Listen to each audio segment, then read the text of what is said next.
Above all else, Carroll Shelby was a hot rodder. We've had a relationship with him here at the publishing company for a long time. So long, in fact, that in Carroll's own words, the magazines were responsible for the creation of the Cobra.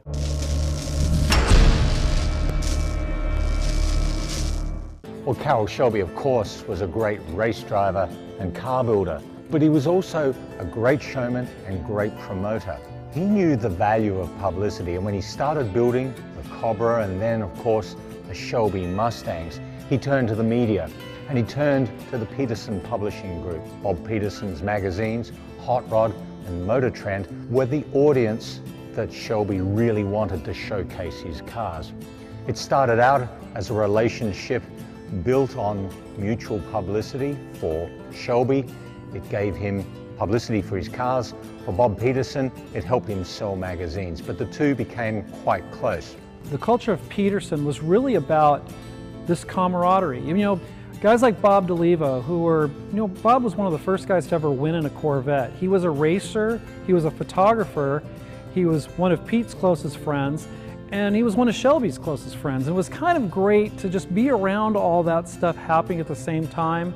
And I think Shelby really liked DeLeva because DeLeva could relate to the racing, and they both raced at the same period of time, not necessarily against each other, but they were definitely of the same mindset. They both knew what it was like to compete, and they didn't have to compete. They were both out trying to build empires, one for Petersen, the other Shelby in his own. I started working at Petersen. At that time it was called Trend Incorporated, in 1952, August. And within a year I was shooting cars for Motor Trend, Hot Rod. This whole drawer right here is all Shelby, the entire drawer. Photos, articles, some of them not mine, some are. His whole life, I guess, could be probably drawn out of this drawer. Zora Duntov with Shelby. He's a Corvette designer. Van Gurney, Shelby. Chris Economaki. Sterling Moss. Palm Springs, when he won the race down there for Driver of the Year, was on a cover, I think, of Sports Illustrated. This is a young Carroll Shelby. When he first started racing, he just raced a few amateur races down in Texas. Then he came out to the West Coast and started getting well known as a driver, and that's when he started traveling overseas and doing races overseas and all over the U.S. He was driving a Austin Healey 3000, I believe it was, in the Pan Americana Mexico race. And this is how Shelby ended up. The car crashed, went down an embankment, came back up again on the other side of the road. He had a broken arm and broken ribs, and the Mexicans were very happy to help him out, feeding him whiskey to kill the pain because there was no medical help. This is him in the pits with his bib overalls on, pushing the car. I think that was Palm Springs when he won the Drivers' Championship with his wife Jan standing next to him.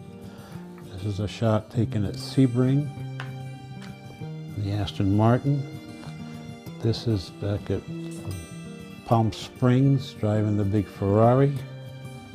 And this is the way he got around the pits. This is a photo of Shelby with Wally Parks, who was editor of Hot Rod magazine, who started NHRA, and John Christie, who was editor of Sports Car Graphic magazine, at an event at Riverside Raceway where we took 4 Corvairs on a 24-hour endurance for a story in Motor Trend magazine. Shelby was one of the drivers. Later on, when I got to know him and we were doing photos for publicity and whatever, that's when we would do a special shoot of him standing next to a 289 Cobra or whatever, and he would use it for PR and whatever, until he got into the Heart Fund, Children's Heart Fund. Now that's when he was in the hospital. And we started shooting photos of him in my studio with him posing and whatever, and those would make like 500 prints of each, and he would take those to the events, the Shelby events and whatever, where he gave autographs to people and whatever, and they donated to the Heart Fund. There you go. Thank God for Bob Petersen. Yeah. None of us would accomplish a lot of our ambitions without the fact that Bob Petersen came along when he came along. We wouldn't have jobs, that's for sure. No, and there had never been a Cobra. Yeah. Ray Brock told me about the engine, the little Ford V8 thin wall cast iron. Mm-hmm. John Christie put it on the cover, a sports car graphic. Mm-hmm. And Petersen was my best friend. Yeah. Cry over him every day. Yeah.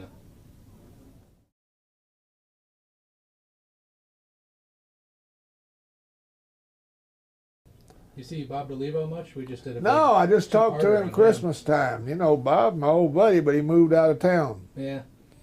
Moved up on the coast to be around his grandkids. Yeah.